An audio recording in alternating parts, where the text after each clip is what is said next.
abayibona ukuthi vele uJesu ngiyaphume vele manje kuphelile amagama bashaya istem ukuthi uJesu kunjani kuphelile naye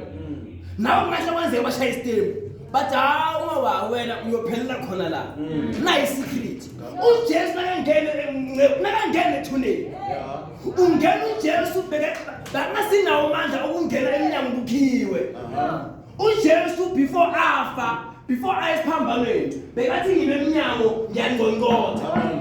ozako izilwami akavule ngene but uJesu nakabuye ethuneni akasanokho ungena kuphela angikhulume nawe manje simo siyehla but nawuvuka uzawufuna amandla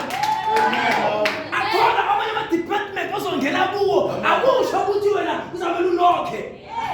kwenye indawo umsebenzi ngiyaprofesaya manje abanye bazokufonela khona manje uhleli nje ungawu-aplayanga wena because bahleka bathela uphelile nawe ukuthi awuphelanga nawe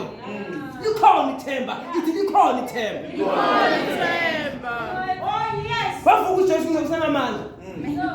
wangena emnyango bakhile bamhleba nalokuthi uma uNkulunkulu manje usebhizi ngawe ithi uNkulunkulu ubhizi ngani manje uNkulunkulu ubhizi ngami Bokusimnandi uJesu wahlala ethuneni but noLazaro naye the same thing bayisho kuwe bathi kuphelile ngaye futhi kuwe siyanuka ngahle kwenzeke nawe bathi hawu kuphelile ngaye lo angeke sahlangana ayeke saconza uLazaro wangena ethuneni waphuma uLazaro for the very first time uLazaro ahlala etafuleni noJesu ngathi adlala ku-VIP nge before ayethuna uLazaro bekusuke ngecabanga nje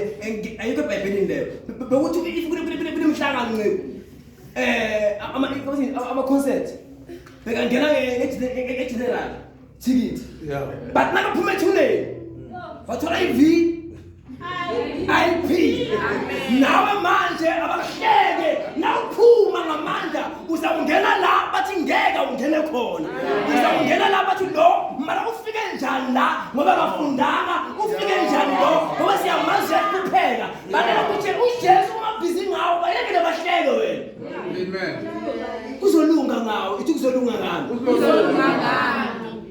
abasencedile amen bonke abantu ngizwile ukuthi uzawumoshakala Kifra kumosheka